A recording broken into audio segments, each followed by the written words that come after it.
Господи, Исусе Христе, Сине Божий, помилуй меня грешного. Сина и Светиот Дух. Амин.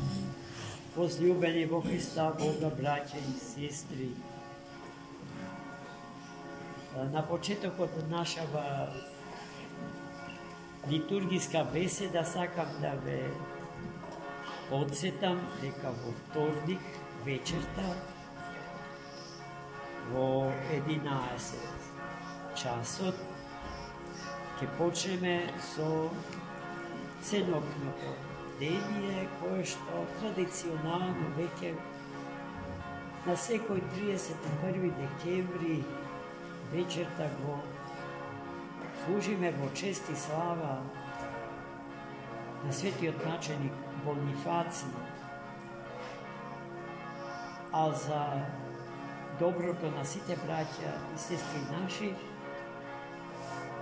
кои што страстно и се предаваат на така наречената најлуда новогодишна ноќ. Господ да ги чува и да ги спаси, особено затоа што во тој ден, онака како што е конципиран од астрономите, не гледаме никаква посебна смисла. А денеска, браќа и сестри, читавме едно прекрасно евангелско четиво, кое што зборува за тоа како Господ се ги избира своји. Тоа е прашање што многу често го поставуваме, особено тогаш кога сме далеко од Бога и Неговата света црква, со намера да го обвиниме Бога дека е негрижлив кон нас, дека е или себичен, или определен само за неколкумина од нас и меѓу нас. Денешното евангелско четиво е најдобар можен демант на таквите предпоставки и тврдења. За да го чуеме евангелскиот демант, јас ќе почнам од крајот на Светото Евангелие, а не од почеток. А крајот на евангелската одломка, напишана од светиот евангелист Лука, гласи: мнозина се повикани, а малцина избрани. Што значи тоа, браќи и сестри? А сега да се вратиме на почеток од Евангелие. Еден богат човек направил трпеза богата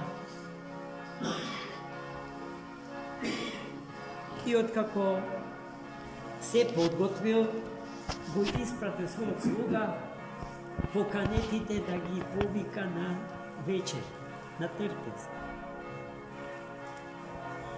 Но слугата се соочил со одбивање. Едниот од поканетите не сакал да дојде затоа што купил нива, па требало да ја изводи. Другиот купил 5 пара волови. Третиот се оженил, па не можел да ја остави жената своја. И така, зашто поканети се сите од мајка родени луѓе. Сите до еден. siti. So faktor дека Бог ни го дарил животот и постоењето, тој и не поканил да заседниме на оваа света трпеза, која што ни ја дава на секоја света литургија, за од неја да се храниме сите што живот имаме, што живот носи. Сите, без исклучок. Ајде да тргнеме од струга. Гледајте повикот да се дојде на трпеза колку луѓе го прифатне. Не знам колку илјади луѓе стружани на Бога му велат: јас сега треба да читам новини. Има утакмица на телевизија. Треба со жена ми да се шетаме, да одиме по маркет. И секој од оние што не дошле, а тие се неколку илјади луѓе, си имаат некоја своја причина, многу поважна од најважното, да се прими несмртниот живот Христов во себе.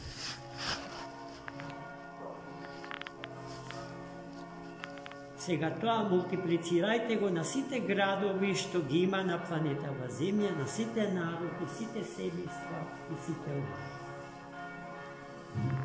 Сите се повикани, точно. Тоа е иницијативата Господня спрема нас. Тој ни покажува дека не сака. Затоа и благословил да не има, да постои.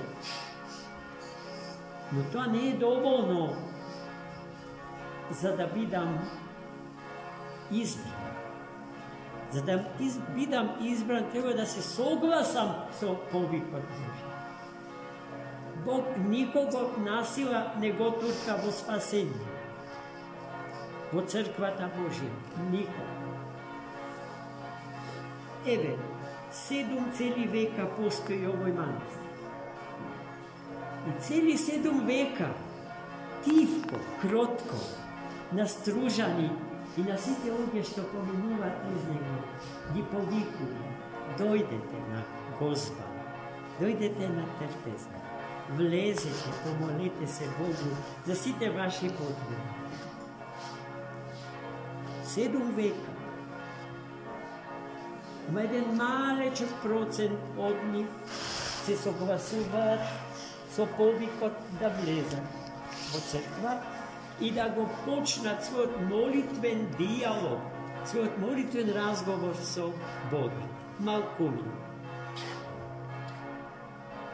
Многу по-убаво и полесно е да се пушти каква god е музика. Забавна, народна, турбо, рок-н-рол, се е поважно. Па и класика, класична музика. Се е поважно, се е позанимливо од живата до сада во црква. Кој ќе седи 5 сати просто со лицето свое пред лицето Господ? Тоа воопшто лесно не е. А ние бараме лесен и богат живот. Заборавајќи дека до доброто, до вечните и несмртните вредности се доаѓа мачно, тешко, со труд, подвижнички, аскетски се доаѓа. И нема човек кој што не располага со тие сили, што се неопходни за таа спасителна аскеза, без која што не се стига до целта и до смислата на нашиот живот и постол. Бог секому му дава доволно за да постигне целта на својот живот, зарад тоа што и го има, зарад што и постои. А кој мисли сега на тоа цел? Што беше тоа цел во живот? Смисл. Што беше тоа смисл во живот? А најраспространетата болест на планетата Земја е безсмисл. Не канцер, не сите други така наречени тешки неизлечени болести, туку безсмислата на живот. А потоа таа води и во соматски проблеми, бидејќи има психичка, односно духовна природа, a телото е organski врзано за душата, како што душата е organski врзана за телото, и тие заедно влијаат едно врз друго. Кога страда душата, страда и телото. Кога страда телото, страда и душата, односно целиот човек. Зашто човек само со тело без душа не постои. Една од најголемите иронии на нашево време е фактот дека науката, што се вика наука за душата, ја негира душата. Гледайте докаде сме стигнали. Која беда, која безсмисла, пак ќе повторам. Значи, браќа и сестри, да го прифатиме повикот Господ. И Бога да го ставиме на врвот од скалата на вредност во нашиот живот. И тогаш со право е патриаршот кога вели дека што Бога го ставиме на врвот од лествицата на вредности, се друго ќе си дојде на свое место. Се ќе се среди. Хаосот, анархијата во која што сме се влетале, губејќи ја словесноста на човечката природа, ќе ја изгуби силата. И така, со Бога, како што велеше мајстор Ангеле, шоферот, Бог да го прости, Господ напред, а ние понапред. Амин. Замолим. Господи Исусе Христе, Сине Божий, помилуй меня грешного.